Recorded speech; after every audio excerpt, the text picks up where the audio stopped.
विजयावर विषय आणि मुद्दा तोच आहे की शरद पवारांचा पक्ष फोडण्याची किंमत भाजपाला आणि विशेष करून देवेंद्र फडणवीसांना मोजावीच लागणार आहे। बाळासाहेब ठाकरेंचा पक्ष फोडण्यामध्ये तुम्ही यशस्वी झालात, त्याला कारण ठरलं ते म्हणजे बाळासाहेब ठाकरे हयात नसणं।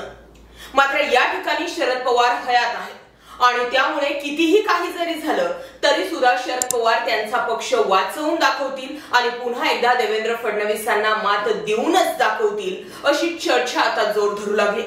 या चर्चेमागचं नेमकं कारण काय आहे हे पाहणं गरजेचं आहे आणि देवेंद्र फडणवीस शरद पवारांचा पक्ष फोडून कशी किंमत मोजतायत यावर बोलणं सुद्धा गरजेचं आहे। महाविकास आघाडी सत्तेमध्ये असताना त्यावेळी देवेंद्र फडणवीसांनी महाविकास आघाडीतील 2 महत्त्वाचे मंत्री जे होते त्यांना जेलवारी करून आणली होती आणि त्यामुळे देवेंद्र फडणवीस हे एक स्ट्रॉंग विरोधी पक्षनेते ठरले होते। आता नेमकं असं झालंय की आता अजित पवार हेच भाजपा सोबत गेल्यानं विरोधी पक्षनेता कुणी उरलेलाच नव्हता। मग अशामध्ये जे आपण उद्धव ठाकरेंसोबत केलं तेच आपण शरद पवारांसोबत करू असा समज जो होता तो कदाचित देवेंद्र फडणवीसांचा झाला असावा आणि त्यामुळे पुढची स्ट्रॅटेजी जी आहे ती शरद पवारांना दाखवणं भाग पडलेलं आहे। जरांगे रूपी आलेलं वादळच फडणवीसांना पेलेना। निवडणुकांपर्यंत आणखी शरद पवार काय काय नवीन डाव आखलेले असतील याचं कदाचित कल्पना सुद्धा देवेंद्र फडणवीसांना नसणार। दुसरीकडे अजित पवार कधीही स्वपक्षाकडे परतू शकतात, कारण या अगोदर अजित पवारांनी तसं केलेलं आहे।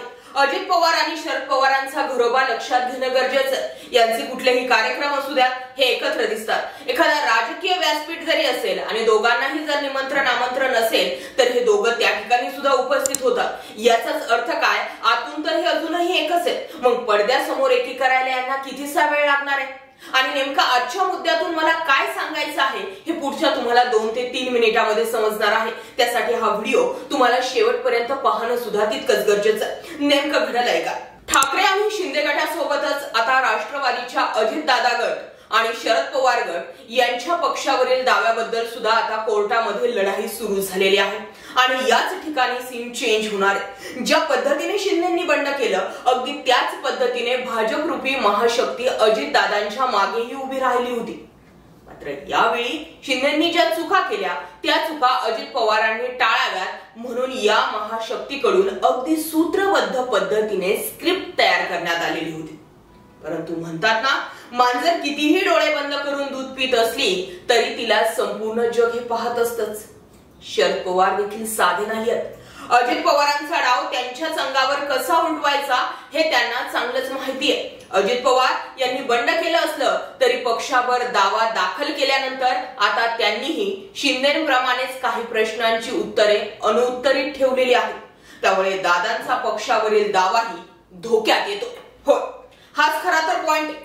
अजित पवार गटाकडून केवळ कार्यकर्त्यांचीच नव्हे तर पदाधिकाऱ्यांची सुद्धा बोगस प्रमाणपत्र जमा करण्यात आल्याचा दावा जो आहे तो शरद पवार गटाने केला। शरद पवार गटाच्या अभिषेक मनु सिंघवी यांनी युक्तिवाद करताना हा दावा केला। तर शरद पवार गटाकडून सातत्यानं तेच मुद्दे मांडण्यात येत असून वेळ काढूपणा करत असल्याचा आरोप अजित पवार गटाने केला। राष्ट्रवादी पक्ष कुणाचा, पक्षावर दावा कुणाचा याची सुनावणी निवडणूक आयोगामध्ये सुरू झाली। राष्ट्रवादी काँग्रेसच्या सुरू असलेल्या सुनावणीसाठी शरद पवार गटाकडून अभिषेक मनु सिंघवी युक्तिवाद करतायत तर अजित पवार गटाकडून नीरज किशन कौल आणि मनिंदर सिंह युक्तिवाद करतात। एकंदरीत काय तर शरद पवार स्वतः या सुनावणीसाठी उपस्थित असून त्यांच्यासोबत खासदार सुप्रिया सुळे आणि आमदार जितेंद्र आव्हाड सुद्धा उपस्थित राहतात।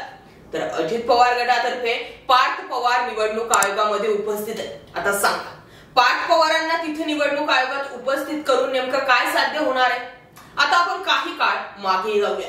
तुम्हाला आठवत असेल तर साधारण जून 2022 मध्ये शिंदेंनी बंड केले। सत्ता स्थापन केल्यानंतर महिना 1.5 महिन्यांनीच त्यांनी सुरू असलेल्या म्हणजे जे मूळ शिवसेना आहे त्या पक्षावर आपला दावा दाखल केला। त्याच्या विपरीत अजित पवारांची स्क्रिप्ट लिहिलेली दिसते। अजित पवारांनी 30 जून रोजी एक बैठक बोलावली। त्या बैठकीत त्यांना पक्षाचे राष्ट्रीय अध्यक्ष म्हणून घोषित करण्यात आले। विशेष म्हणजे त्याच दिवशी अजित पवार गटाकडून पक्षावर दावा दाखल करण्यात आला। पक्षांतर बंदी कायद्याच्या कचाट्यात अडकणार नाही याची पूर्णतः खबरदारी यामध्ये घेण्यात आल्याची माहिती सुद्धा जाणकार देतात। परंतु कायदेशीर बाबी बघता निवडणूक आयोगाच्या चौकटीत हा सर्व घटनाक्रम पूर्णतः प्री प्लॅन्ड वाटतो। कारण ज्या दिवशी तुमचा पक्षांतर्गत वाद उद्भवतो त्याच दिवशी तुम्ही पूर्ण तयारीनिशी निवडणूक आयोगात याचिका दाखल करता. पक्षावर दावा कसा काय दाखल करू शकतात? त्यामुळे कुठेतरी निवडणूक आयोग न्यायालयाशी सुद्धा म्हणजे न्यायालयाच्या मनातही आता या शंकेची पाल चुकचुकते. याबाबत शरद पवार यांच्या वकिलांनी अजित पवार गटाला खिंडीत गाठले.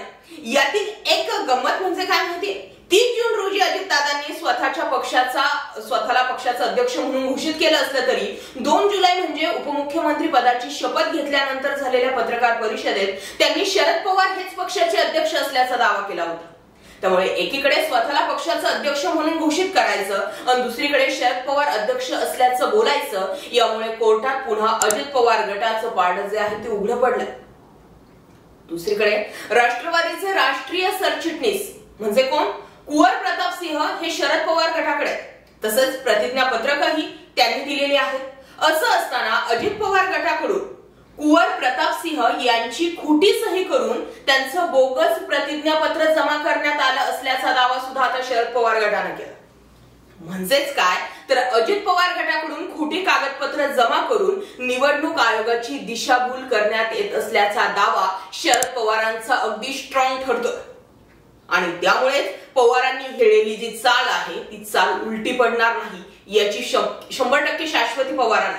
शरद पवार गटाकडून सुद्धा अजित पवार यांच्या अध्यक्षपदाच्या निवडीबाबत आता प्रश्नचिन्ह उपस्थित करण्यात आलेलं आहे. जर शरद पवार यांच्या अध्यक्षपदाच्या निवडीवेळी अजित पवार यांनी म्हणजे स्वतः प्रस्तावक म्हणून सही केलेली होती, तर मग आता 10 महिन्यामध्ये नेमकं असं काय घडलं की अजित पवार डायरेक्ट शरद पवारांना अध्यक्ष म्हणूनच नाकारत आहेत.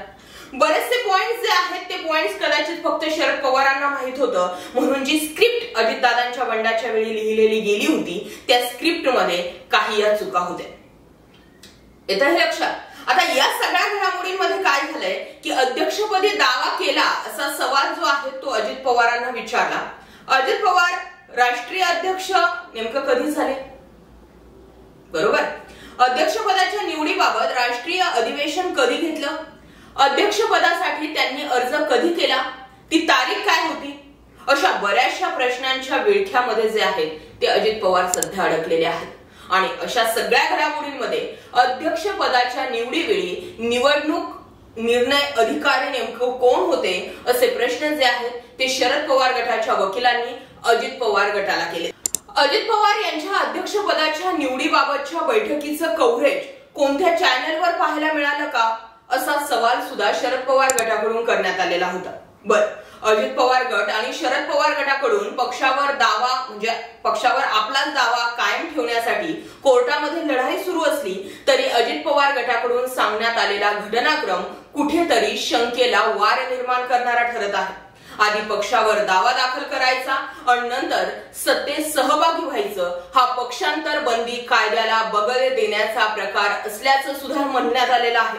आणि त्यामुळे शिंदेंनी जी चूक केली तीच चूक अजित पवारांनी टाळलेली असली तरी सुद्धा जो त्यांनी मधला घटनाक्रम म्हणजे खूप महत्वाच्या मुद्द्यावर त्यांनी बोट ठेवलं की अजित पवार राष्ट्रीय अध्यक्ष झाले याचं जे कव्हरेज होतं ते कुठल्या मीडिया चॅनलने घेतलेलं होतं का.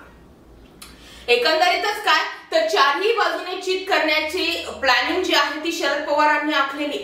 अजित पवार यामध्ये 100% मात खातील, पण अजित पवारांना पुन्हा शरद पवारांनी किंवा अजित पवारांकडे गेलेले आमदार आणि मंत्री पुन्हा शरद पवारांनी आपल्याकडे वळवले तर ही कदाचित फडणवीसांना सर्वात मोठी हानी ठरणार आहे आणि पवारांचा पक्ष फोडण्यामुळे जी किंमत त्यांना मोजवावी लागणार आहे ती किंमत सर्वात जास्त फडणवीसांच्या करिअरमध्ये ठरेल.